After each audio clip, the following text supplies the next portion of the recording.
Polls are showing Joe Biden with a strong lead over Donald Trump in the U.S. presidential election. But wasn't this also the case in 2016, when polls showed Hillary Clinton way ahead of Trump?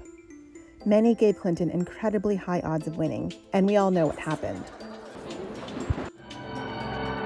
Sam Wong of the Princeton Election Consortium gave Trump a 1% chance of winning in 2016, and then said he'd eat a bug if Trump got more than 240 electoral votes.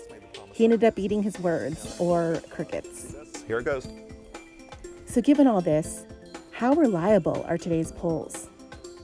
The American Association of Public Opinion Research convened a committee after 2016 to figure out what went wrong, and there's a lot we can learn from its findings. Polls, by definition, take small samples of the population to guess at what voters will ultimately decide. It's not an exact science. Pollsters know that there are inherent biases when it comes to their surveys. Since polls are voluntary, you're naturally going to miss all the people who say thanks, but I'll pass. This is known as non-response bias. Polls also rely on the honesty of the respondent, and this might surprise you, but some people will say they vote and then don't. Surveys often use previous elections as a template, so they'll miss people who haven't voted but end up going to the polls. That's one factor that led to Trump's win in 2016. The polls 4 years ago also didn't account for last-minute ballot booth decisions from undecided voters, another factor that led to Trump's win. To help even out areas of potential bias, pollsters will add or subtract additional weight to the results to compensate for groups that are underrepresented and overly represented in their surveys. They do this by adjusting the responses based on the demographics of the group they're surveying. This is known as weighting. In 2016, lots of polls added weight to underrepresented groups, such as minorities and younger voters, based on the census totals for that region. But one thing many state polls, particularly in key swing states, didn't account for in 2016 was education level. A typical poll has about 45% of respondents having a bachelor's degree or higher, but the census shows that only 28% of adults have a bachelor's. And those numbers also vary a lot from state to state. In 2016, several state polls had an overrepresentation of college-educated respondents that tended to favor Clinton, especially in Pennsylvania, Ohio, Wisconsin, and Michigan. And those states all went to Trump.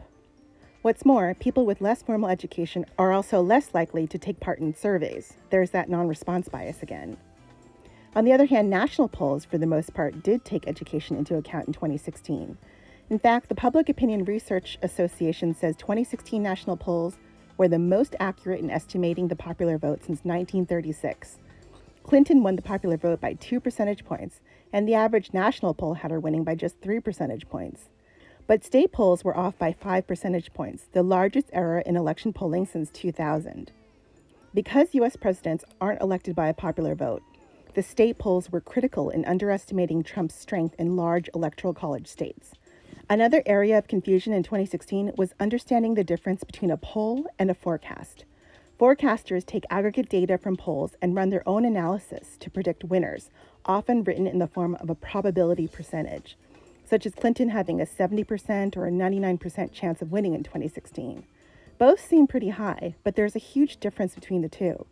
When it comes to elections, lots of people have a hard time wrapping their heads around probability. Some confuse it with vote share percentages, such as the traditional election poll showing who's winning by a certain percentage. Studies have shown that increased use of probability in election coverage has the effect of making candidates who are leading seem stronger than they actually are. These probabilistic forecasts tend to increase people's sense of certainty of an outcome, and they can decrease voter turnout. Many pollsters are trying to find different ways to explain probability now.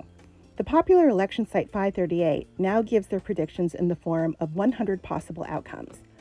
Their model simulates the election 40,000 times and then takes a random sample of 100 of those and tells you of those how many Trump won and how many Biden won. As of October 30th, Trump won 11 times out of 100, while Biden won 89 times out of 100. That seems a lot more digestible than saying Biden has an 89% chance of winning. And here's what else pollsters are doing differently in 2020. Many state polls are now weighting by education. Some are even weighting by education within even more specific groups. Pollsters are also taking into account the geographic region of respondents and whether they live in cities, suburbs, or rural areas. More polls are also looking at electoral college predictions instead of just the popular vote. Many are also recruiting people by mail and using voter registration lists instead of random dialing to find respondents. But even with all this, pollsters are still worried about 2020 unpredictability due to the COVID-19 pandemic. More than 84% of voters can vote by mail right now, and many states are offering extended early voting. Pollsters are anticipating many more disruptions to the typical election year. There is the chance of rejected ballots, long lines that cause people to go home, vote counting mistakes, and last-minute changes to voting patterns due to the pandemic.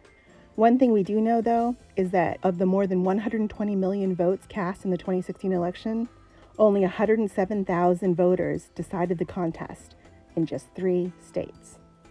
So read about the latest polling with a critical eye, and then go vote.